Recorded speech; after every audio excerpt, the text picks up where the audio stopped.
शायद मैंने रिकॉर्डिंग अभी ऑन करी ना, किसी क्लास में सो भी तो शायद उसे दिक्कत आएगी। चलो, तो हम बता रहे थे कि देखो, हम बता रहे थे कि अगर ये इक्वेशन डायमेंशनली करेक्ट है तो लिमिटेशन क्या है कि डायमेंशनली करेक्ट होने के बाद भी हम गारंटी नहीं ले सकते कि इट इज फिजिकली करेक्ट। पर इसका एडवांटेज क्या है? एडवांटेज ये है, यूज ये है कि if some equation is dimensionally incorrect then we can say for sure or with certainty that it is also physically incorrect। बात समझ में आ रही है सबको? अब इस पे क्वेश्चन कैसे बन सकता है एग्जाम में? हो सकता है एग्जाम में आपको 4 इक्वेशंस दे दें और 4 इक्वेशंस देने के बाद आपसे पूछें कि which of the following equations is certainly incorrect. इनमें से 4 इक्वेशंस में से कौन सी इक्वेशन है जो सर्टेनली इनकरेक्ट है? तो आप क्या करोगे? डायमेंशनली चेक करोगे। जो equation principal of homogeneity of dimension को ही फॉलो नहीं कर रही है, that equation is dimensionally incorrect. और अगर वो डायमेंशनली ही इनकरेक्ट है तो फिजिकली करेक्ट हो ही नहीं सकती, राइट? पर अगर कोई इक्वेशन डायमेंशनली करेक्ट है तो हम क्या बोलेंगे? This equation is dimensionally correct but may or may not be physically correct. Dimensionally correct हो गई, ठीक है, बट फिजिकली करेक्ट हो भी सकती है, नहीं भी हो सकती है, ठीक है। पर अगर डायमेंशनली इनकरेक्ट है तो इट इज सर्टेन कि it is also physically incorrect. चलो, तो क्या मैं ये जो फर्स्ट एप्लीकेशन आपको बताना चाह रहा हूँ, is it clear? along with some limitations, there are some limitations to this method जो अभी हमने डिस्कस करवाया, बट अपार्ट फ्रॉम दैट इसका बेसिक मीनिंग क्लियर हो रहा है, core concept basic meaning clear हो रहा है इसका।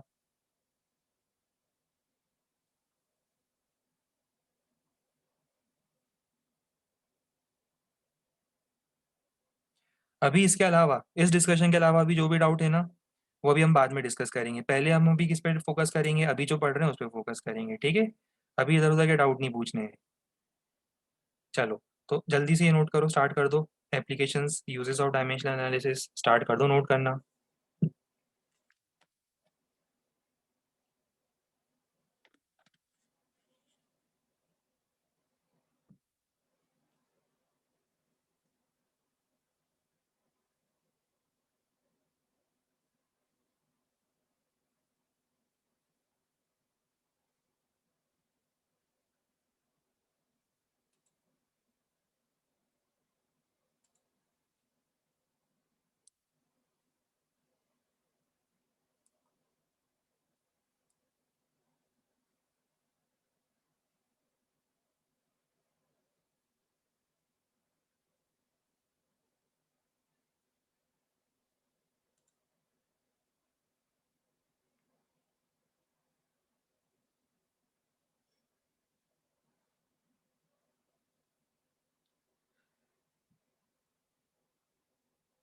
और ऑब्वियस सी बात है, जब हम लिखने का टाइम देंगे, जब अपने लिखने का जैसे भी टाइम दे रहे हैं तो ऑडियो नहीं आएगा, ऑब्वियस है ना।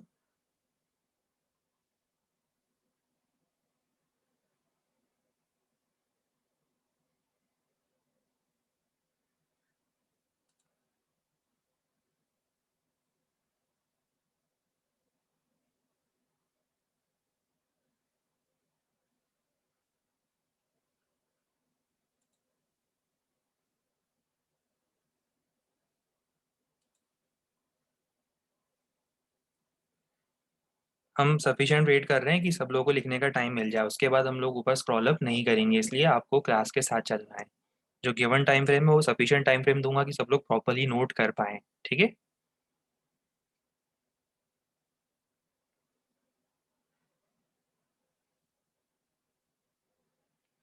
चलिए, अब इसके बाद आपको ये लिखना है, दबाओ equation follows principle of homogeneity of dimensions and hence it is dimensionally correct but it may or may not be physically correct.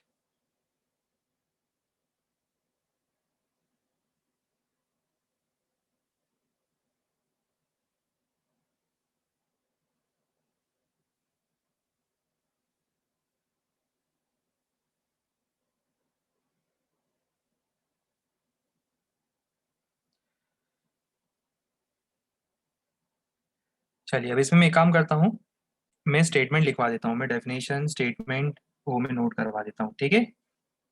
Statement है, मैं लिख देता हूँ, that is in order to check, in order to check for the correctness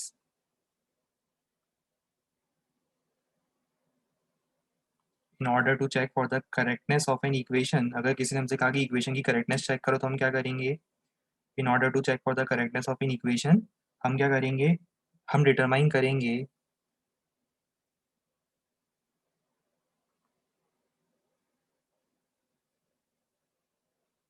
whether the given equation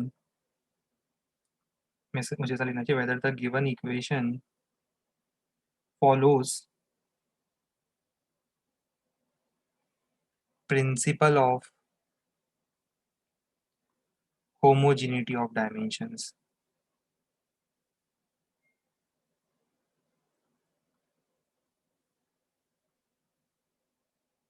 हम पहले check करेंगे कि क्या वो equation principal of homogeneity of dimensions को फॉलो करती है या नहीं करती है। Follows the principal of homogeneity of dimensions और नॉट। अब इसके बाद कोई ऐसी इक्वेशन जो इस प्रिंसिपल को फॉलो करती है उसे हम क्या बोलेंगे, बताओ जल्दी से। हाँ बिल्कुल सही, an equation which follows, an equation which follows this principle, कोई ऐसी इक्वेशन जो इस प्रिंसिपल को प्रॉपरली फॉलो करती है, it is called, important term है, it is called dimensionally correct equation, it is known as dimensionally correct equation। इसे हम हाईलाइट भी कर देते हैं, this equation is known as dimensionally correct equation।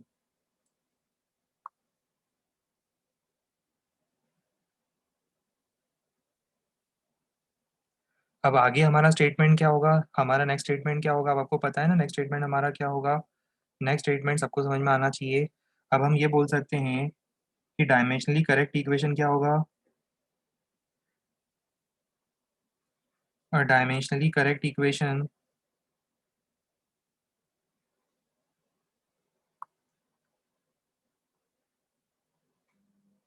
may or may not be physically correct, right?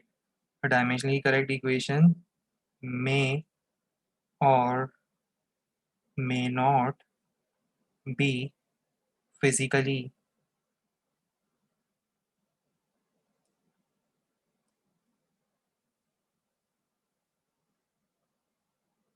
correct। पर एक चीज जरूर है, क्या है वो, डायमेंशनली इनकरेक्ट इक्वेशन कैसी होगी, बट और डायमेंशनली इनकरेक्ट इक्वेशन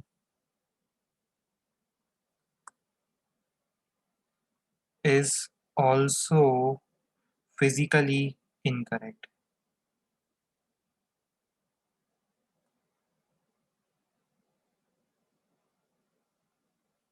ठीक है, ये तीन इंपॉर्टेंट स्टेटमेंट्स हैं, नोट करना स्टार्ट कर दो जल्दी से। ये था एप्लीकेशन नंबर 1।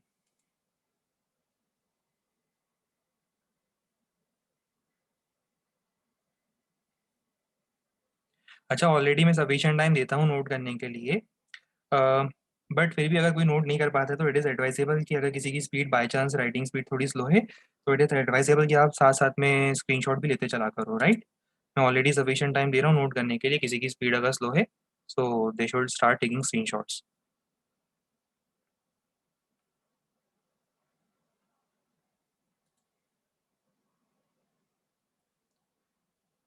हाँ देखो, ये जो बैकग्राउंड थीम है ना, आप बार बार मुझे मैसेज कर रहे हो और मुझे रियलाइज़ हो रहा है आपने कहा है, बट इस पर्टिकुलर ऐप में बैकग्राउंड थीम का कलर चेंज करना पॉसिबल नहीं है, else I would have done it. ठीक है, तो सॉफ्टवेयर पे अच्छा खासा कमांड है, चिंता मत करो, मेरा सॉफ्टवेयर पे अच्छा खासा कमांड है हर सॉफ्टवेयर पर, और इस सॉफ्टवेयर में वो पॉसिबिलिटी एग्जिस्ट अनफॉर्चुनेटली नहीं करती है, because I am using it on Windows, it is a different kind of platform as compare to iOS, right.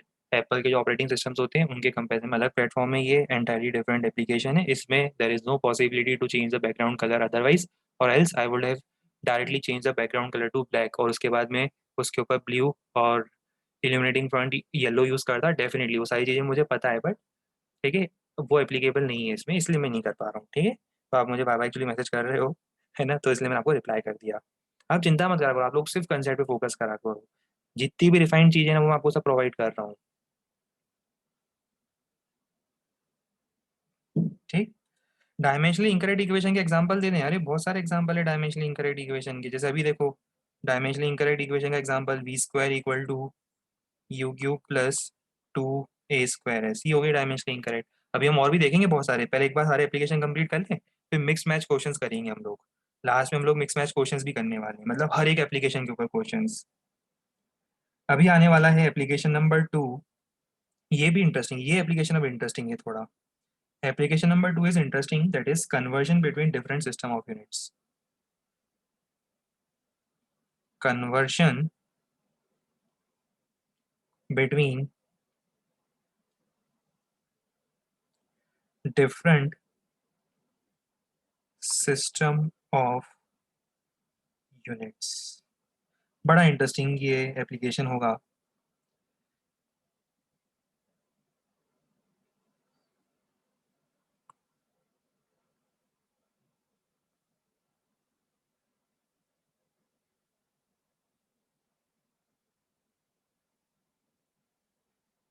चलिए इसको मैं एक एग्जांपल से बताऊंगा, पहले हम एक एग्जांपल से ही स्टार्ट करेंगे, एग्जांपल से ही कंसीडर करेंगे, तभी आपको क्लियर होगा।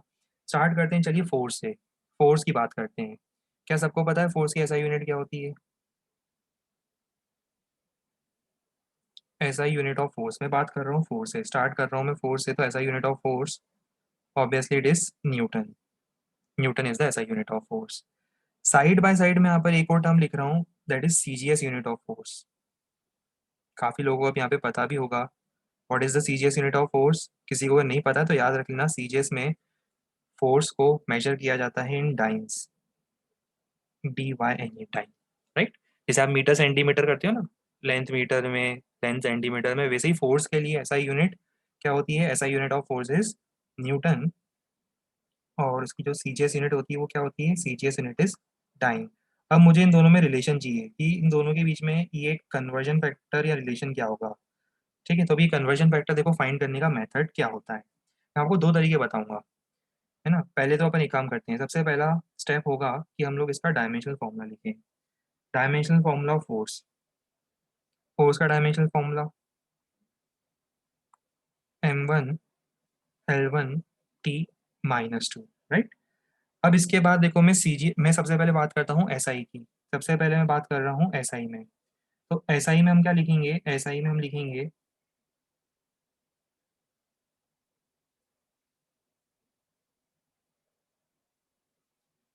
फोर्स के लिए जो 1 न्यूटन होगा, 1 न्यूटन के लिए क्या मैं ऐसा लिख सकता हूँ, 1 kg की पावर 1, 1 मीटर की पावर 1, 1 सेकेंड की पावर -2, राइट। देखो मास केजी में, लेंथ मीटर में, टाइम सेकंड में। और यही अगर मुझे सेम कैलकुलेशन सीजीएस में परफॉर्म करना होता, सीजीएस में मुझे सेम कैलकुलेशन परफॉर्म करना होता, तो मैं क्या लिखता? मैं लिखता 1 डाइन 1 ग्राम 1 सेंटीमीटर सेकेंड की पावर -2। अब इसके बाद हम क्या करेंगे? नेक्स्ट स्टेप होगा कि हम इन दोनों इक्वेशंस को आपस में डिवाइड कर देंगे। अब हम क्या करेंगे? इक्वेशन 1 डिवाइडेड बाई इक्वेशन 2, देखो इससे हमें क्या मिलेगा? जब हम 1 को 2 से डिवाइड करेंगे, हमें एक बहुत इंटरेस्टिंग चीज मिलेगी। 1 newton by 1 dyne 1 kg by 1 gram की पावर 1, 1 मीटर बाय 1 सेंटीमीटर की पावर 1, और ये पावर हो जाएगी -2। चलो अब मुझे बताओ 1 किलोग्राम में कितने ग्राम होते हैं? 1000 होते हैं। 1 किलोग्राम इक्वल्स टू 1000 ग्राम। तो नेक्स्ट स्टेप मेरा होगा 1000 ग्राम, और ग्राम से ग्राम फिर कैंसिल हो सकता है। 1 मीटर 100 सेंटीमीटर, सेंटीमीटर फिर कैंसिल होगा, ये तो ऑटोमेटिकली कैंसिल है, ये तो हो जाएगा 1 की पावर -2। ये आ रहा है 10 to the power of 5। 10 to the power of 5 आने का मीनिंग क्या होगा? 10 टू द पावर ऑफ 5 आने का मीनिंग, सिंपल सा मीनिंग होगा कि finally we can say that 1 Newton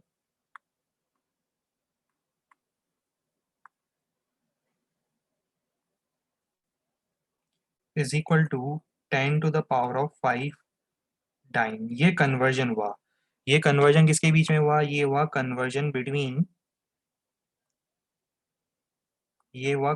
between SI and CGS unit of force. ठीक है, समझ में आ रहा है सबको? ये एसआई यूनिट कौन सी है, इसमें सीजीएस यूनिट कौन सी है? ऑब्वियसली सबको क्लियर होना चाहिए, ये है एसआई यूनिट। और ये है CGS यूनिट, और हमने दोनों में कन्वर्जन फाइंड करा।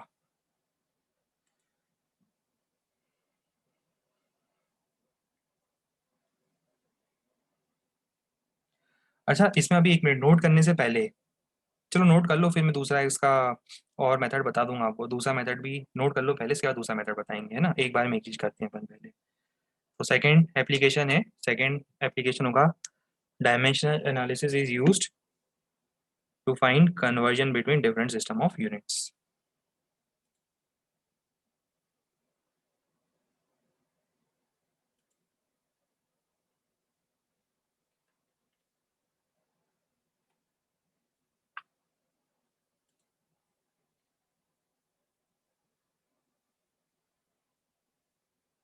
क्लास के साथ साथ राइटिंग स्पीड मेंटेन करनी है, पीछे नहीं रहना है।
पहले स्क्रीनशॉट ले लिया करो, फिर नोट करना स्टार्ट करा करो। जिसकी स्पीड स्लो है वो स्क्रीनशॉट लेता रहे और फिर नोट करना स्टार्ट करे।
देखो, ये स्टैंडर्ड कन्वर्जन है जिसे आपको याद भी रखना है ना, इसे याद भी कर लेना।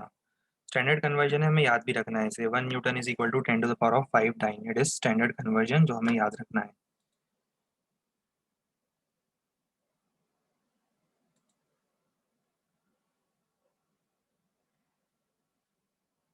अच्छा, दूसरा मेथड बताने से पहले मैं इसका एक एग्जांपल और कंसीडर करूंगा, ठीक है। इसके बाद हम इसका सेकंड मेथड भी बताएंगे कि आप किस तरह से और इजीली कन्वर्ट कर सकते थे। इससे पहले हम एक एग्जांपल और कंसीडर करते हैं। अब हम बात करते हैं एनर्जी की। थोड़ी देर के लिए अब हम बात करते हैं एनर्जी की।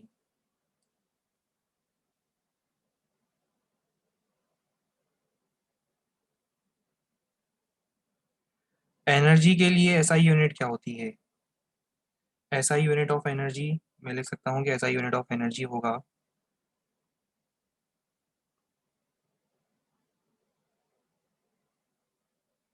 Joule, right. SI unit of energy होगी जूल। और सीजीएस यूनिट क्या होगी?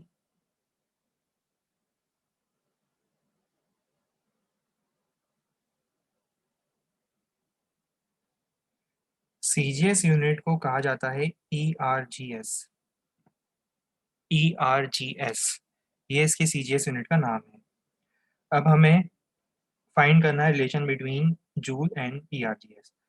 तो हम कैसे फाइंड करेंगे? सबसे पहले तो हम लोग डायमेंशनल फॉर्मूला फाइंड करेंगे। हमें पता है स्टेप्स, हम लोग सब फैमिलियर हैं स्टेप से। सबसे पहला स्टेप होगा कि हम लोग फाइंड करेंगे dimensional formula of energy. What is the dimensional formula of energy? Dimensional formula of energy is m1 L2 T-2। इसके बाद नेक्स्ट स्टेप आपको पता है क्या करेंगे हम लोग? नेक्स्ट स्टेप में हम लोग लिखेंगे 1 joule 1 kg 1 metre 1 second 1 ERGS।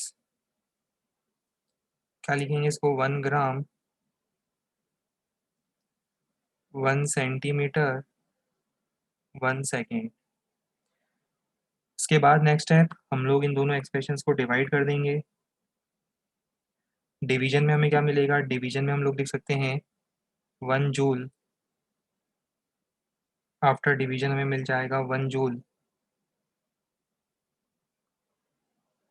थोड़ा डायरेक्ट लिखे हम लोग 1 kg/1 ग्राम 1000 की पावर 1 1 मीटर/1 सेंटीमीटर 100 की पावर 2। मैं इसकी बात कर रहा हूँ, है ना? डिवीजन सबको समझ में आ रहा है? और ये हो जाएगा 1 सेकेंड/1 सेकेंड कैंसिल, इसकी पावर -2, ये हो जाएगा 10⁻5 4 2 7। ये आ रहा है 10⁻7। तो क्या मैं यहाँ से नेक्स्ट स्टेप में डायरेक्टली ऐसा बोल सकता हूँ? In the very next step क्या मैं डायरेक्टली ऐसा लिख दूँ कि इस पर्टिकुलर केस में जो कन्वर्जन आ रहा है that conversion is 1 joule is equal to 10⁻7 ERGS। ये डिजायर्ड कन्वर्जन होगा।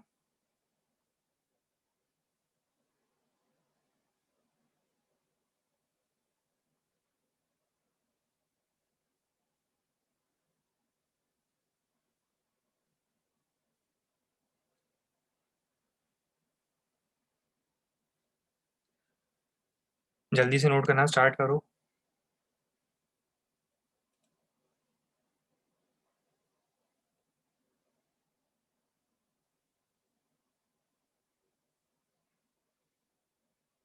ये जो 2-3 कन्वर्जन बता रहा हूँ ना, यही याद रखने हैं आपको। ज़्यादा कन्वर्जन याद नहीं रखने हैं आपको, सिर्फ ये 2-3 बेसिक कन्वर्जन जो भी मैं डिस्कस कर रहा हूँ याद रखने हैं। उसका भी मैं आपको सेकंड मेथड बताऊंगा, ठीक है? और इजी मेथड बताऊंगा इसका मैं अभी।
चलिए, अभी ये जो सेकेंड वाला कन्वर्जन था ना, फर्स्ट कन्वर्जन के हेल्प से मैं डायरेक्टली कर सकता था। देखो उसका शॉर्टकट मेथड क्या है? शॉर्टकट मेथड ये है,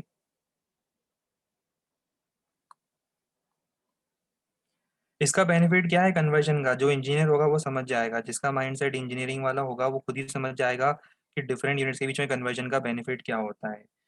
जिसने भी इंजीनियरिंग ऑप्ट करी है उसका माइंडसेट इंजीनियरिंग वाला होना चाहिए, और उसे समझ में आ जाएगा कि हम सेकंड एप्लीकेशन क्यों पढ़ रहे हैं, उसको सेकंड एप्लीकेशन क्यों बोल रहे हैं।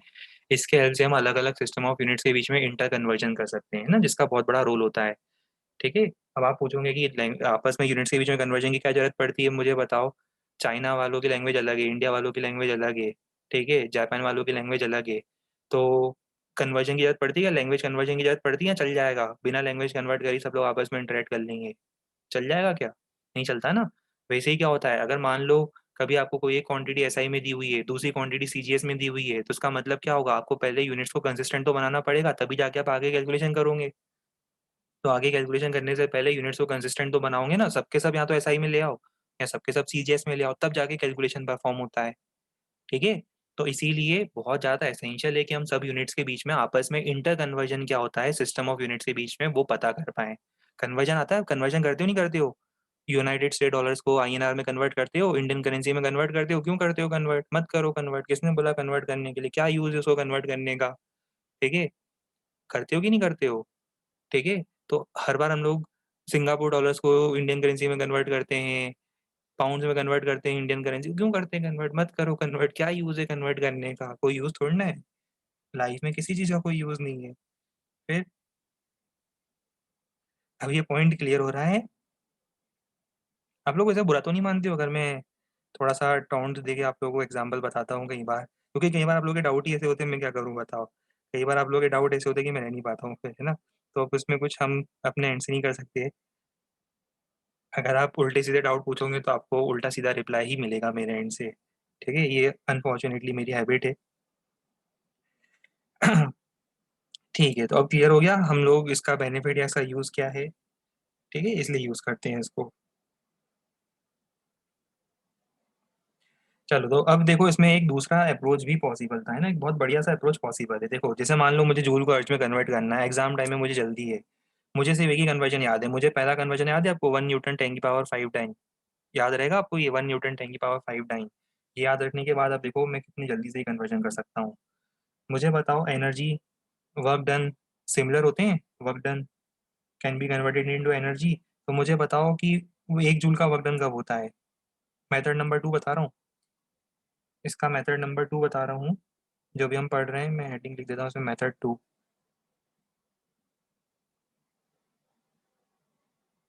अब प्लीज़ ये मत पूछना कि सर मेथड नंबर 2 का क्या यूज़ है, हम तो एक ही मेथड पढ़ेंगे। ठीक है, दो अलग अलग मेथड बता रहा हूँ, जिसको बाद में जो कंफर्टेबल लगे वो लगाना।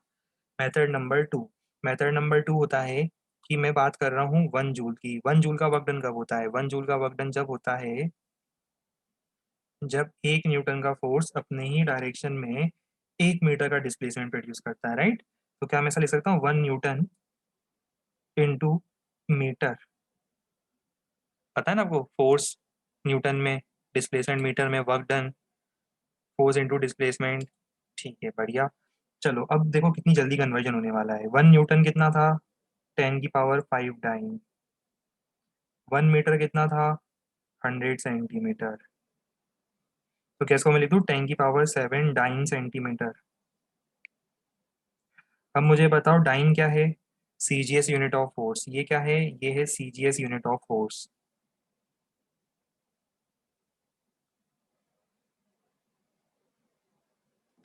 और सेंटीमीटर क्या है? सेंटीमीटर क्या है? सेंटीमीटर है सीजीएस यूनिट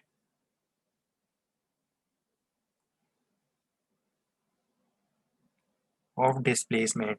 तो जब फोर्स भी सीजीएस में, डिस्प्लेसमेंट भी सीजीएस में, तो प्रोडक्ट क्या मिलेगा? प्रोडक्ट क्या होगा? प्रोडक्ट होगा CGS unit of energy. CGS unit of energy. तो ये जो इन दोनों का प्रोडक्ट है, इन दोनों का जो कॉम्बिनेशन है, इन दोनों के कॉम्बिनेशन से हमें क्या मिलने वाला है? बहुत शानदार चीज मिलने वाली है इन दोनों के कॉम्बिनेशन से। और वो शानदार चीज क्या है?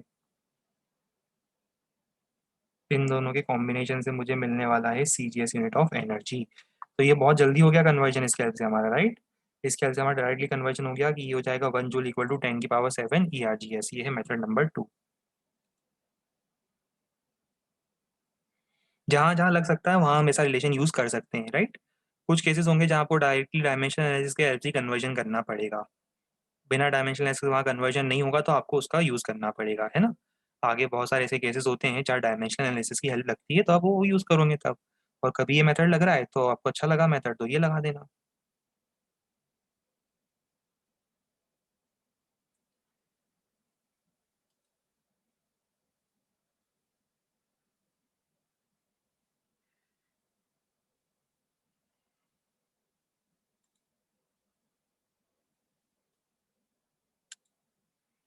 ठीक है, नोट कर लिया मेथड नंबर 2 भी। देखो जिसने नोट नहीं किया है, मेथड नंबर 1 और मेथड नंबर 2 का आप स्क्रीनशॉट ले लो, फिर बाद में आराम से स्पेस लीव कर दो, नोट करते हैं ना। मेथड नंबर 1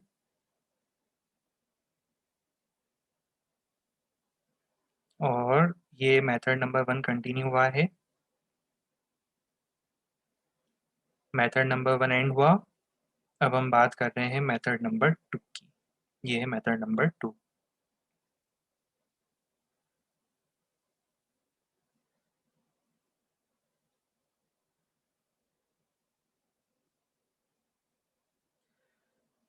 ऑल राइट, चलिए तो अब आगे बढ़ते हैं। एक क्वेश्चन ट्राई करोगे जल्दी से? चलो मैं एक क्वेश्चन आपको ट्राई करने देता हूँ। वैसे तो मुझे पता है कि जैसे ही मैं क्वेश्चन दूंगा अभी आंसर आपका वैसे ही आ जाता है, स्पीड बहुत है आप लोगों की, जो कि अच्छी बात है, आगे हमें हेल्प करेगी इस चीज़। अभी हम बात करेंगे प्रेशर की।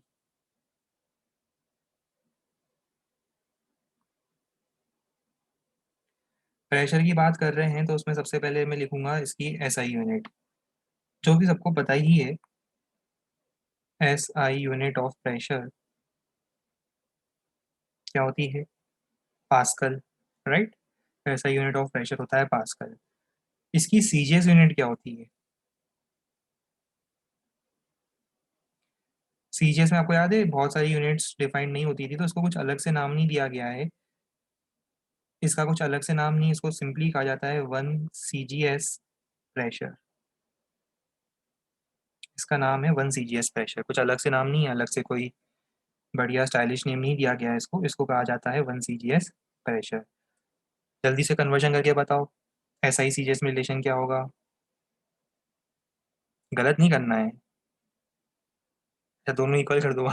1 pascal equal to 1 CGS pressure. Very good, good, very good, nice progress, good, बढ़िया, कीप इट अप।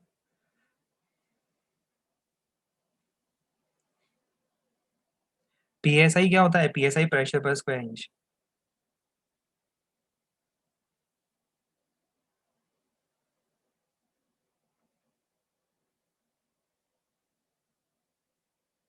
इसको बाउंड पर स्क्वायर इंच बोलते हैं जिसको कॉमनली। चलिए काफ़ी सारे आंसर्स आए, कुछ सही कुछ गलत। सॉल्व करके बता देता हूँ क्या करेंगे।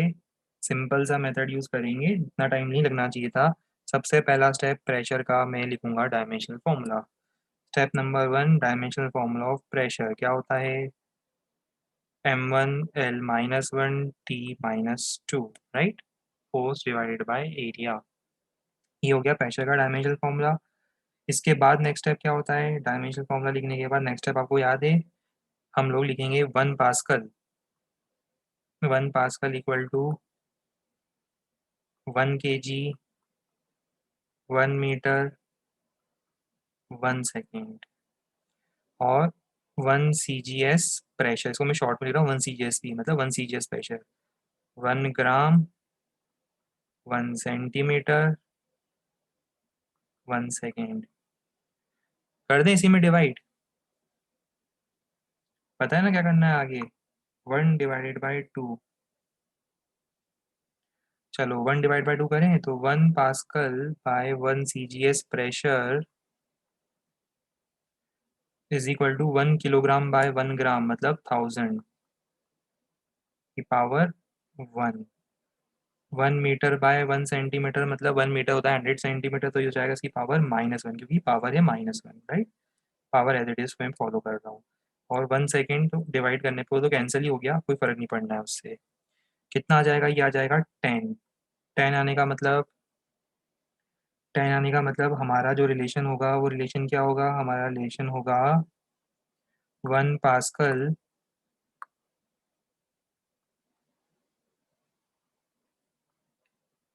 10 सीजीएस प्रेशर।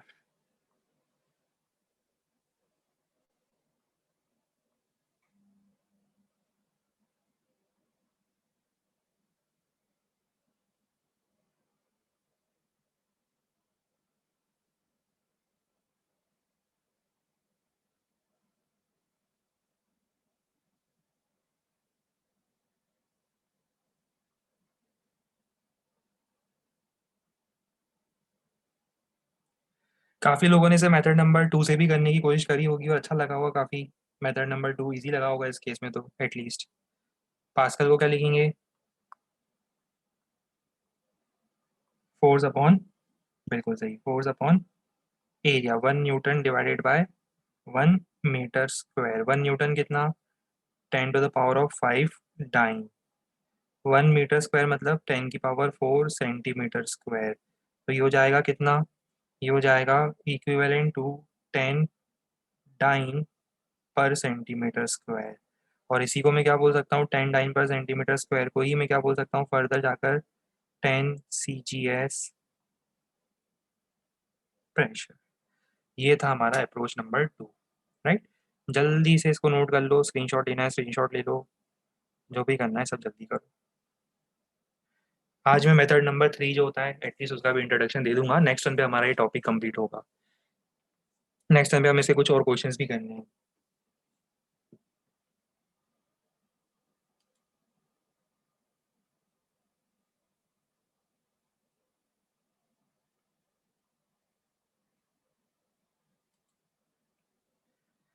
माइंड हमें बिल्कुल एक्टिव रखना है, ठीक है। फिजिक्स में एक चीज़ की बहुत सारी पॉसिबिलिटी हो सकती है आगे। कंसेप्चुअली करेक्ट 2-3 चीज़ें हो सकती है, तो इसीलिए आपको माइंड एक्टिव रखना हो सकता है। आप सेकंड मेथड में कंफर्टेबल फील करो, ऐसे बहुत सारे क्वेश्चंस हो सकते हैं तो उनमें ये अप्लाई करोगे, ठीक है। चलिए,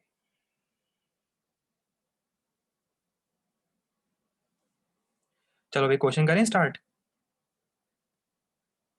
अभी अपन मान के चलो कि अपन इंटरमीडिएट क्वेश्चन दे रहे हैं। कल जब अपन टॉपिक एंड करेंगे अपन कुछ एडवांस क्वेश्चंस की बात करेंगे। अभी अपन क्वेश्चन ऐसे दे रहे हैं जिसमें बस आपका कंसेप्ट जो है उसमें क्लैरिटी आ जाए, कंसेप्ट क्लियर हो जाए एक बार पहले आपका, आप होमवर्क कर पाओ उसे इजीली आज। उसके बाद हम लोग इसमें कुछ वेरिएशन लाएंगे।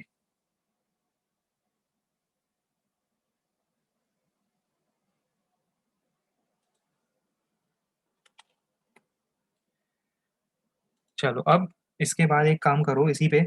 मेथड नंबर 2 ही चल रहा है अभी हमारा। देखो जब से हमारा मेथड नंबर 2 चल रहा है, मतलब सॉरी, हमारा चल रहा है application number 2, conversion between different system of units. अभी हम इसी की बात कर रहे हैं, राइट।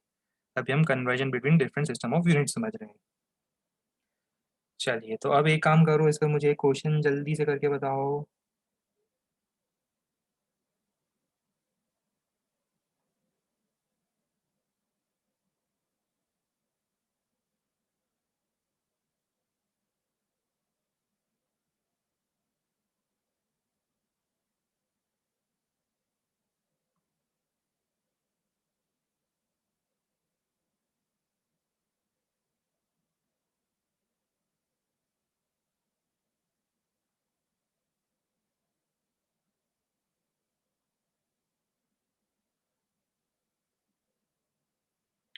सबको वैल्यू पता है इसकी?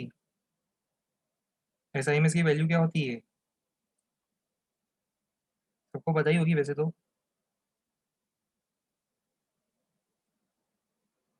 6.67 इंटू 10⁻⁻11।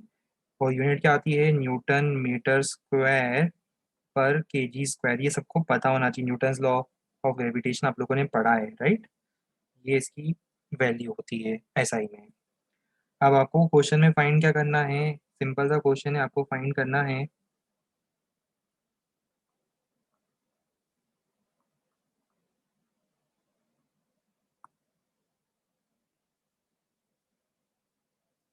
बस आपको इसकी सीजीएस यूनिट्स के टर्म्स में वैल्यू बतानी है। ये हमारा क्वेश्चन है।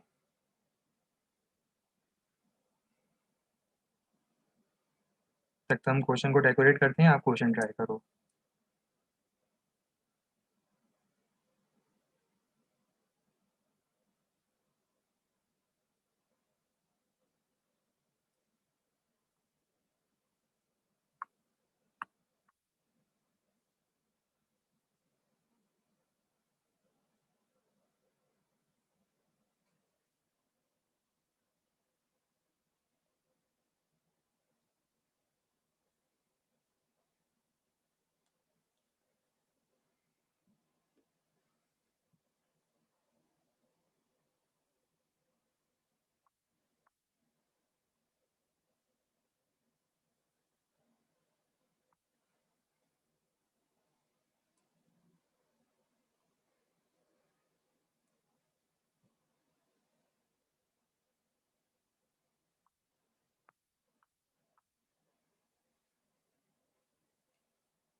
बिल्कुल सही। चलो सबका आंसर भी आ गया है, बहुत बढ़िया, good, very good. On the lines of expectation, बिल्कुल सही आंसर आया है, एज वॉज एक्सपेक्टेड। कोई दिक्कत नहीं है, देखो फिर भी हम सॉल्व करके बता देते हैं सॉल्यूशन। जो हमें क्वेश्चन में दिया है उसकी बात करते हैं। क्वेश्चन में हमें क्या दिया है? क्वेश्चन में हमें दिया है जी 6.67 10⁻⁻11 न्यूटन मीटर स्क्वायर पर केजी स्क्वायर। ठीक है, तो देखो क्या करना था हमें अब इस बार। ये जो आपको दिया हुआ है, इसी में अब आप क्या करोगे, जो हमारे कन्वर्जन हम लोगों ने पढ़े थे उसको अप्लाई करेंगे। देखो इसी को हम कैरी फॉरवर्ड करेंगे, और कैरी फॉरवर्ड करके हम इसे ऐसा लिख सकते हैं, जी इक्वल टू 6.6, ये वैल्यू तो ऐसी लिख देते हैं, पहले तो वैल्यू ऐसी आने देते हैं।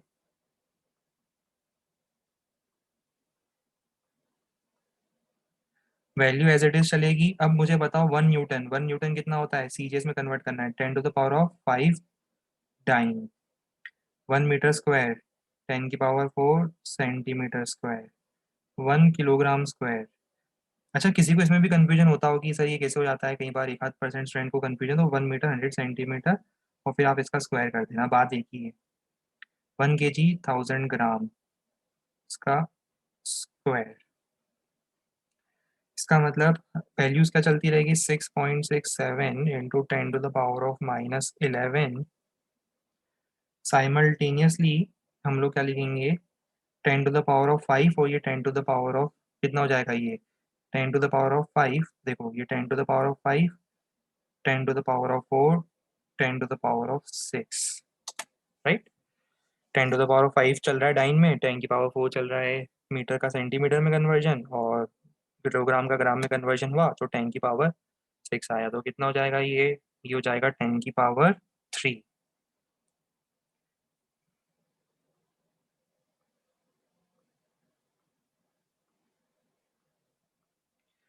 तो फाइनल स्टेप में इसको मैं पता है क्या लिखूंगा, फाइनल स्टेप में इसको मैं मल्टीप्लाई करके अब मेरा फाइनल रिजल्ट आ जाएगा, फाइनल आंसर आ जाएगा, जो मैं लिखूंगा जी equal to 6.67 into 10⁻⁻8।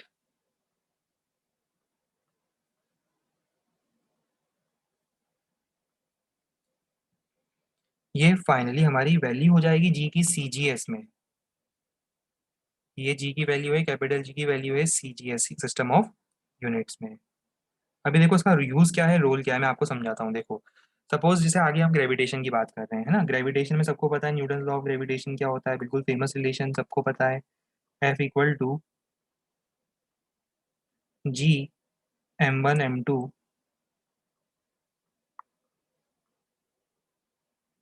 Bye R square.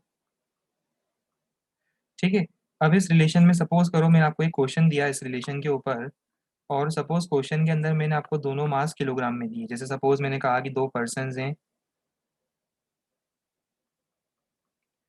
Person ए और पर्सन बी।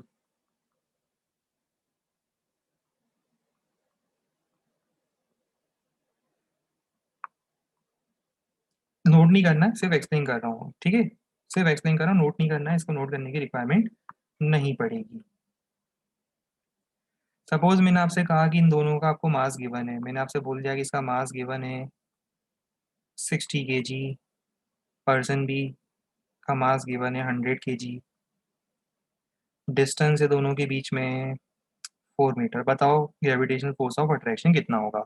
तो ऑब्वियसली आपको फॉर्मूला अप्लाई करना पड़ेगा। आप देखो इस फॉर्मूले को अप्लाई करने से पहले, जो आप ये फॉर्मूला अप्लाई करोगे, इस फॉर्मूले को अप्लाई करने से पहले आप जरा एक बार वैल्यूज देखो। सब वैल्यूज हमें एसआई में गिवन है, एसआई सिस्टम में गिवन है। तो एसआई सिस्टम में गिवन है तो हम क्या करेंगे, जो जी की वैल्यू होती है उसको भी एसआई में रखेंगे, जो हमें पता थी। और फोर्स हमें किस में मिलेगा, फोर्स हमें मिलेगा उस केस में न्यूटन में। उस केस में हमें फोर्स किस में मिलेगा, न्यूटन में मिलेगा, अगर हम सब कुछ एसआई में रखते हैं। बट सपोज हमें कैलकुलेशन पूरा सीजीएस में करना है। कैसे करना है सीजीएस में, मान लो हमसे कहा गया कि दो पार्टिकल्स हैं, अब इनको हटा दो, और अभी हमसे कहा गया कि दो पार्टिकल्स हैं,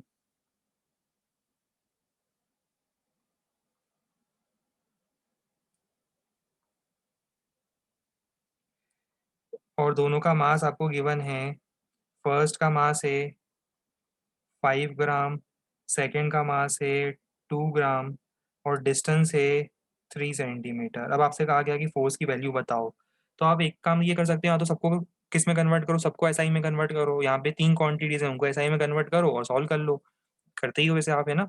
सबको एसआई में कन्वर्ट करके सॉल्व कर लो। या फिर हमारे पास दूसरी पॉसिबिलिटी है कि जब सबको सीजीएस में किया हुआ है तो हम क्या करेंगे, जी की वैल्यू को भी सीजीएस में रख देंगे, जो भी हमने फाइंड करी ये वाली वैल्यू। और ये रखने के बाद जब हमें फोर्स मिलेगा, इस बार किस में मिलेगा फोर्स, हमें डाइन में मिलेगा। जब सब कुछ सॉल्व करने के बाद हमें फोर्स मिलेगा तो किस में मिलेगा, हमें मिलेगा फोर्स इन डाइन्स। अभी देखो हम लोग कंसेप्चुअल क्लैरिटी पे बहुत ज़्यादा फोकस कर रहे हैं, सबके सारे कंसेप्ट जो हम क्लास में डिस्कस कर रहे हैं वो सब क्लियर होने चाहिए। क्योंकि मैं देखता हूँ जैसे ही 8 o'clock होते हैं, 8 o'clock पे एग्जैक्टली 8 o'clock पे 4 से 5 स्टूडेंट एकदम से भाग जाते हैं डिनर के लिए। ऐसा नहीं होना चाहिए। कोई भी क्लास थोड़ी सी मिस करोगे, लॉस आपका होगा। ठीक है। तो अगर 8 o'clock पे जो लोग डिनर के लिए भाग जाते हैं, है ना, लास्ट क्लास में हमेशा ये होता है, देखा गया है कि 8 o'clock जैसे ही टाइम होता है 8 o'clock सब लोग डिनर के लिए भाग जाते हैं, फैमिली टाइम, डिनर टाइम। ठीक है। तो इसे हमें अवॉइड करना है। क्लास पूरी अटेंड करनी है, क्लास कभी भी स्किप नहीं करनी है, लेजीनेस बिल्कुल नहीं दिखाना है क्लास में। चलिए। तो इससे हमें आंसर मिल जाएगा सीजीएस में। और उसके बाद मान लो सीजीएस से एसआई में कन्वर्जन करना है तो आपको फोर्स का कन्वर्जन पता है। जल्दी से इसके पहले कि हम लोग जो method number, sorry application number 3 है वो पढ़ें, इससे पहले मुझे एक और क्वेश्चन सॉल्व करके बताओ।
अच्छा, आपको याद है मैंने एक टर्म बताया था थोड़े दिन पहले, modulus of elasticity, stress strain.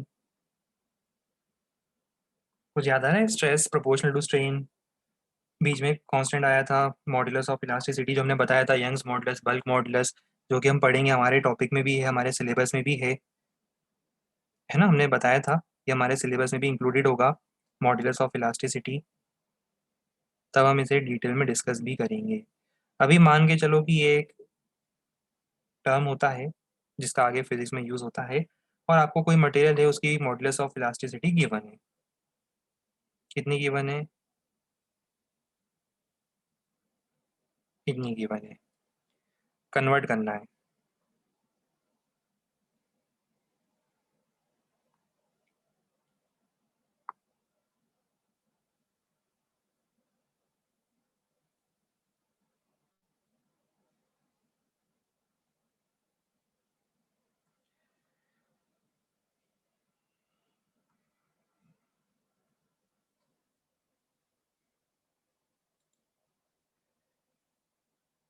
Good, very good, answer आ चुका है सबका, बहुत बढ़िया।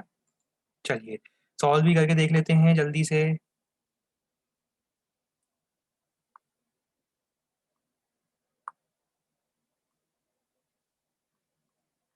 याद है मैंने मॉडुलस ऑफ इलास्टिसिटी को ई से रिप्रेजेंट किया था। ये दिया हुआ है हमें 4 × 10⁻⁷ न्यूटन पर मीटर स्क्वायर। सो 4 × 10⁻⁷, 1 न्यूटन कितना, 10⁻⁵ टाइम। 1 मीटर कितना, 100 सेंटीमीटर। और इसका स्क्वायर करना है मुझे। तो ये कितना हो जाएगा, ये हो जाएगा 4 × 10⁻⁸ कितना हो जाएगा ये, 8 dyne divided by centimetre square. ये हमारा रिजल्ट आ जाएगा।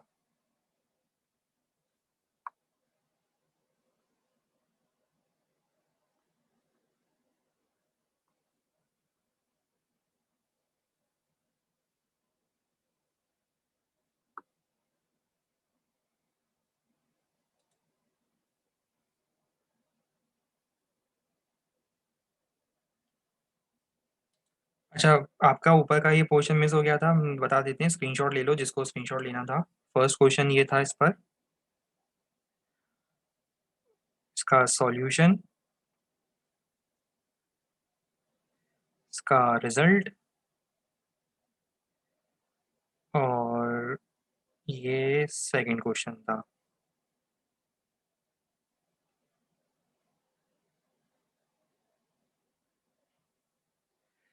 चलिए अब आ जाते हैं थर्ड एप्लीकेशन पर।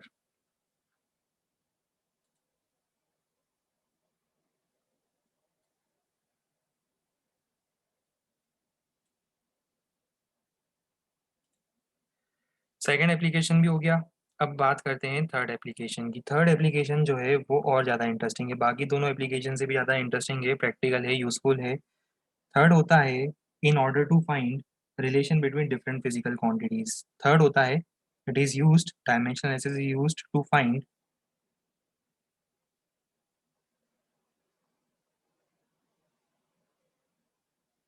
Relation between different physical quantities.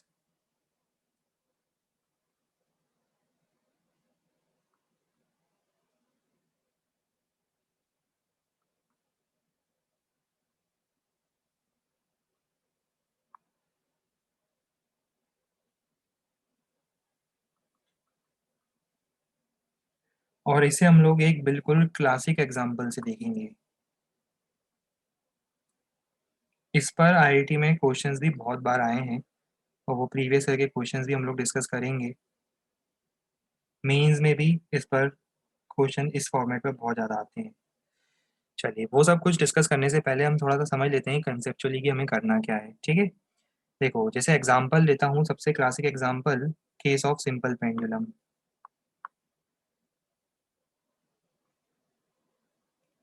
हम बात कर रहे हैं सिंपल पेंडुलम की।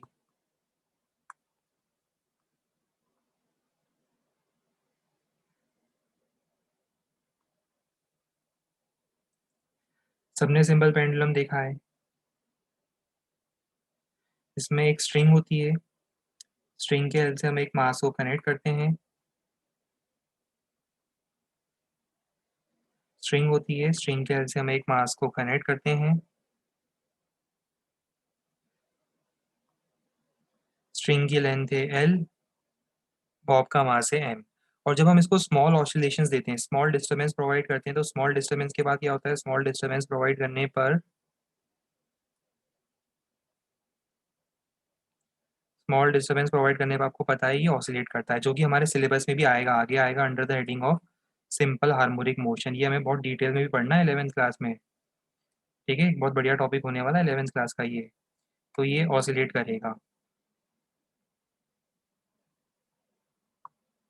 ठीक है। अभी हाल फिलहाल हमारा पता है कंसर्न किस बात से है, हमारा कंसर्न अभी हाल फिलहाल इस बात से है कि इसका जो ऑसिलेशन होगा उसका टाइम पीरियड कितना होता है।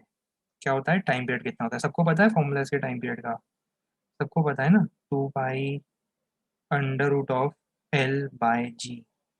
तो ध्यान से देखो ये किस बात पर डिपेंड नहीं कर रहा है, ये टाइम पीरियड जो आ रहा है ये तो मास पर डिपेंड ही नहीं कर रहा है, ये जी पर डिपेंड कर रहा है, लेंथ पर डिपेंड कर रहा है, पर मास पर डिपेंड नहीं कर रहा है। पर हमें ये फॉर्मूला डिराइव करना है एक तरह से, मतलब हमें ये फाइंड करना है रिलेशन, ठीक है। अरे भाई, CGS टू ऐसा ही पूछ रहे हो आप हमसे, यार ऐसा क्यों करते हो आप लोग मेरे साथ, ये बताओ। सब लोग इतने मैच्योर स्टूडेंट हो, मुझे मैं एज्यूम करता हूँ सब लोग बहुत मैच्योर स्टूडेंट हो। अब एक चीज़ बताओ मुझे, आप बोलोगे कि CGS SI में कन्वर्जन सिखा दो, ये CGS है, ये SI है, कन्वर्जन हो जाएगा 1 CGS pressure is equal to 0.1 pascal. कैसे कैसे सवाल पूछते हो आप लोग मुझसे, ठीक है। हम लोग सब फ्यूचर इंजीनियर्स हैं, हम लोग के पास माइंड में, ब्रेन में ग्रे मैटर बहुत ज़्यादा है, हम लोग उसका यूज़ करेंगे, राइट। हम लोग एक्सपेक्ट करते हैं कि हम लोग का माइंड बहुत शार्प मेटिकुलस होगा, ठीक है। तो प्लीज़ ये सब मत पूछा करो मुझसे, है ना, थोड़ा awkward लगता है मुझे आंसर देना इसमें। 1 CGS पे अब आप पूछोगे मुझसे कि sir 1 metre equal to 100 centimetre, 1 metre equal to 100 centimetre, तो सर 1 सेंटीमीटर इक्वल टू कितने मीटर, सर SI से CGS भी सिखा दो, CGS से SI भी सिखा दो प्लीज़। वो मैं नहीं सिखाऊंगा आपको, एक चीज़ मैंने सिखा दी, अब आपको पता होना चाहिए। आप लोग 11th क्लास में हो, इससे पहले आप लोगों ने कम से कम 10 ईयर्स 1 to 10 बहुत कुछ पढ़ा है, उस नॉलेज का यूज़ करो, ठीक है। ये इंटर कन्वर्जन होता है। अगर आपसे कोई बोलता है कि $1 1 USD is equal to 72 INR, तो आप पूछोगे कि INR का डॉलर में भी कन्वर्जन करना सिखा दो। यूनिटरी मेथड है ना, आपको पता है सब कुछ। सब कुछ देखो, बेसिकली आप मैथ्स यूज़ करते हो यार, फिजिक्स में मैथ्स पूरा रियल लाइफ वाला ही मैथ्स है। चलो हम लोग आते हैं अपने ओरिजिनल प्रॉब्लम सेट पर। देखो मुझे रिलेशन फाइंड करना है, मुझे ये रिलेशन फाइंड करना है, तो देखो हम क्या करेंगे। सबसे पहले हम एक जस्टिफाइबल एजम्पशन लेंगे। जस्टिफाइबल एजम्पशन से मेरा मतलब देखो क्या होता है। क्या लगता है आपको, किसका टाइम पीरियड किन बातों पर डिपेंड करना चाहिए। हमें लगता है कि टाइम पीरियड जो है वो डिपेंड करना चाहिए लेंथ पर। हो सकता है पेंडुलम की लेंथ कम ज़्यादा कर दे तो टाइम पीरियड पे इफेक्ट आ जाएगा, होता है ना, सब फील तो हो रहा है आपको। और जस्टिफाइबल एजम्पशन हमें लग रहा है कि मास मास हो सकता है चेंज कर दें तो हो सकता है कि बड़ा पेंडुलम हो, हैवी पेंडुलम हो सकता है उसके ऑसिलेशन का टाइम कम ज़्यादा हो जाए, हमें क्या पता, हमने तो अज्यूम कर लिया। साथ में हमें पता चल रहा है कि जी पे भी डिपेंड कर सकता है, एसलेशन ड्यू टू ग्रेविटी। अगर मैं इसको किसी दूसरे प्लेनेट पे ले जाता, हो सकता है कि किसी दूसरे प्लेनेट पे इसका ऑसिलेशन कम ज़्यादा हो जाता।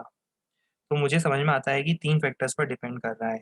तो स्टेप 1 ऑलवेज होता है, आपको डिड्यूस करना पड़ेगा कि वो किन फैक्टर्स पर डिपेंड करेगा। तो मैंने डिड्यूस करा कि वो लेंथ, मास और जी पर डिपेंड करता हुआ दिख रहा है। अब डिपेंड कर रहा है तो कैसे डिपेंड कर रहा है वो भी सुन लो।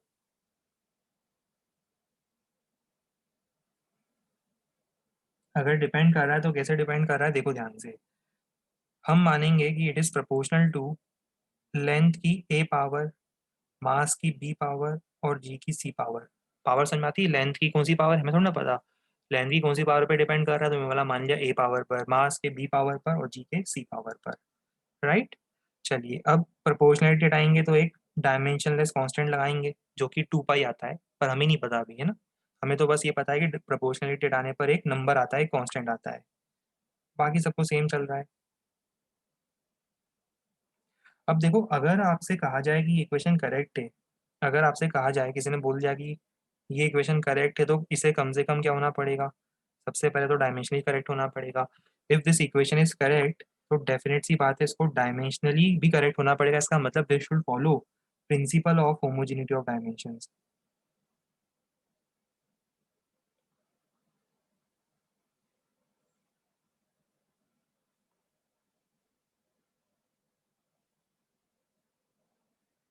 इसे principle of homogeneity of dimension को फॉलो करना पड़ेगा। और इसका मतलब सिंपल सा यही हुआ कि लेफ्ट हैंड साइड पर पता है हम क्या लिखेंगे, लेफ्ट हैंड साइड पर हम लिखेंगे dimensional formula of T should be equal to dimensionless constant है ये तो।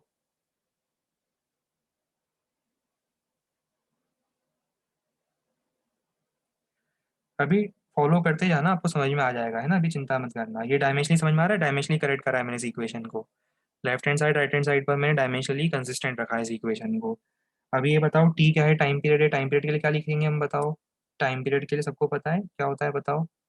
M0 L0 T1। अब इसको मैं कर्ली ब्रैकेट में एंक्लोज कर रहा हूँ। लेंथ के लिए बताओ क्या होता है, M0 L1 T0। आप सिंपली चाहो तो L1 लिख सकते हो, कंफ्यूजन अवॉइड करना हो किसी को तो L1 लिख सकते हो, मैं L1 लिख देता हूँ अभी, है ना। लेंथ के लिए L, और लेंथ की पावर A हो जाएगा, लेंथ की पावर A। मास के लिए M⁻⁵ फिर ये एक्सेलरेशन है तो L1T-2 की पावर C। एक्सेलरेशन याद है, एक्सेलरेशन L1T-2 की पावर C। अब जरा राइट हैंड साइड पे और फोकस करो, क्या इसको ऐसा लिख सकता हूँ, M की power B, M⁻⁵ L⁻A+C and T⁻⁻⁻2 times C। Confusion तो नहीं है किसी को अभी ये कैसे हो गया, कन्फ्यूजन है तो बता देना, पहले थोड़ा डांटूंगा उसके बाद समझाऊंगा। पर पूछ लेना, पूछने से डरना मत।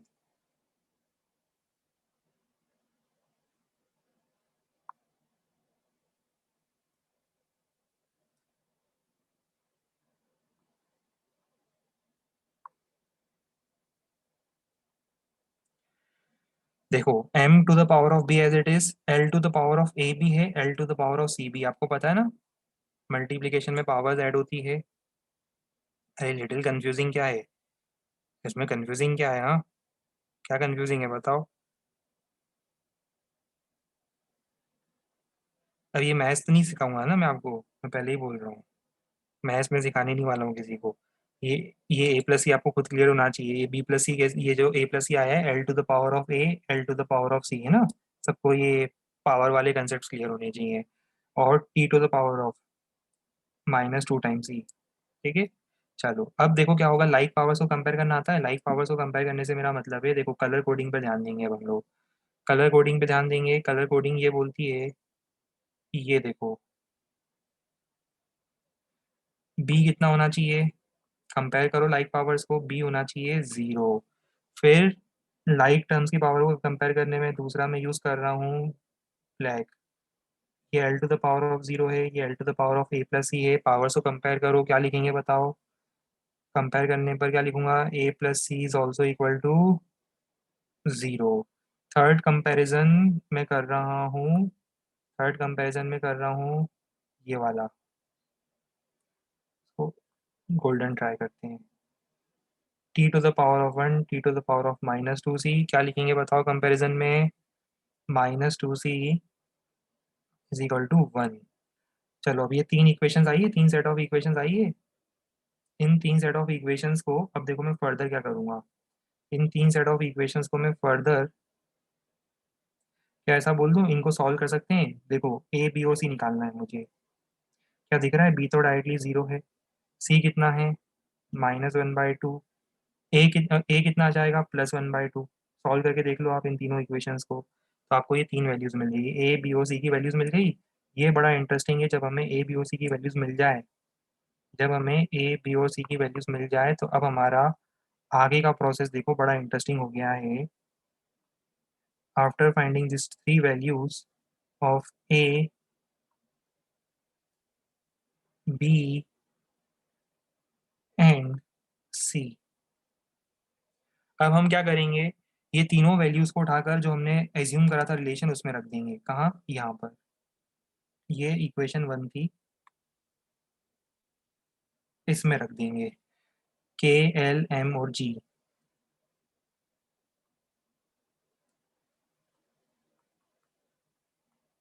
L to the power of A, M to the power of B, उसी ऑर्डर में रखना, G to the power of C. तो देखो क्या आ रहा है, टी इक्वल टू के √(L/G), समझ में आ रहा है, एम पे डिपेंड नहीं करता है। तो यहाँ से मुझे ये पता चला कि टेंटेटिव रिलेशन किस टाइप से होगा, कि लेंथ में अगर 4 टाइम्स करूंगा तो टाइम पीरियड डबल होगा, जी 4 टाइम्स करूंगा तो टाइम पीरियड हाफ हो जाएगा। ये मुझे टेंटेटिव रिलेशन मिल जाता है डायमेंशनल एनालिसिस से, बिना फिजिक्स के डिटेल में जाते हुए। मतलब बिना फिजिक्स की डिटेल में जाते हुए कोई पर्सन फर्स्ट टाइम फिजिक्स पढ़ रहा है तो वो भी ये बता सकता है बेसिक डायमेंशनल एनालिसिस की हेल्प से कि टाइम पीरियड का एल और जी पर डिपेंडेंसी कैसा होगा और मास पर डिपेंडेंसी कैसी होगी। ये इस मेथड का बेसिक यूज है। अब आपको इसमें कुछ लिमिटेशन दिख रहा है इस मेथड का, सबसे पहला लिमिटेशन दिख गया, और भी लिमिटेशंस हैं बट सबसे पहला लिमिटेशन, कुछ बेनिफिट्स भी हैं कुछ लिमिटेशन भी हैं। सबसे पहला लिमिटेशन बिल्कुल, value of constant can not be determined by the help of this method. आपको ये बस पता चलेगा कि प्रोपोर्शनैलिटी कैसी है, मतलब किसी ने बोला कि लेंथ को मैंने 4 टाइम्स कर दिया तो आप क्वेश्चन सॉल्व कर लोगे कि टाइम पीरियड था 2 सेकेंड, लेंथ को मैंने कर दिया 4 टाइम्स या 9 टाइम्स, तो आप बता दोगे कि नया टाइम पीरियड कितना होगा, राइट। जी को मैंने कर दिया 1/9 टाइम्स, आप बता दोगे कि नया टाइम पीरियड कितना होगा। पर आपको यहाँ पर डायमेंशनली के की वैल्यू फाइंड करने में कोई हेल्प नहीं मिल पाएगी। के की वैल्यू के लिए आपको एक्सपेरिमेंट परफॉर्म करना पड़ेगा, एक लेंथ देनी पड़ेगी, अर्थ पे जी की वैल्यू पता होती है, टाइम पीरियड मेजर करोगे, कैलकुलेशन करोगे और उसके बाद एक्सपेरिमेंटली के की वैल्यू फाइंड करोगे। जब हम एस एच एम पढ़ेंगे तब हम इस फॉर्मूले को एक्चुअल में डिराइव करेंगे, जहाँ पे 2 पाई भी डेरिवेशन में आएगा, तो वो फिजिक्स की डिटेलिंग में आता है। पर बिना किसी को फिजिक्स में के डिटेल में जाए हुए अगर सिर्फ रिलेशन चाहिए तो रिलेशन भी हमें मिल जाता है with the help of dimensional analysis.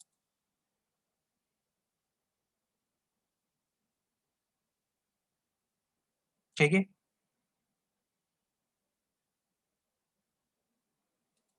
चलो जल्दी से इसको हम नोट करेंगे अब।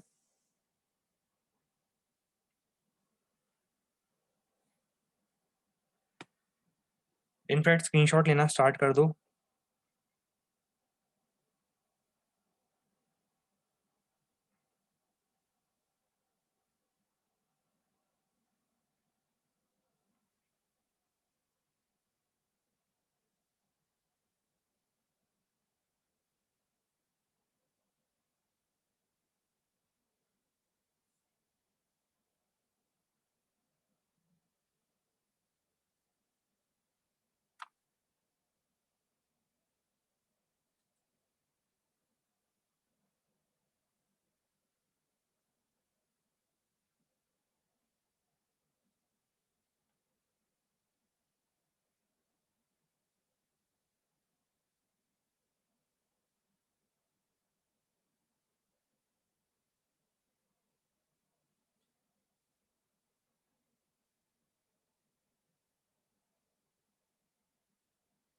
और सबसे लास्ट स्क्रीनशॉट होगा जब हमने ए बी और सी की वैल्यू फाइंड करके उसे वापस सब्सटीट्यूट करा।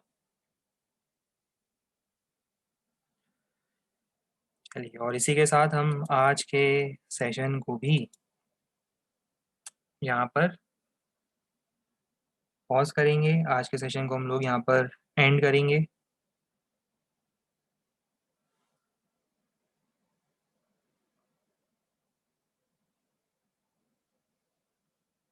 कल हमारा इस पर डायमेंशनल एनालिसिस का लास्ट सेशन होगा, जब हम लोग बहुत सारे क्वेश्चंस प्रैक्टिस करेंगे। ठीक है, चलिए आगे कंटिन्यू करते हैं नेक्स्ट टर्न पर। Goodbye and take care.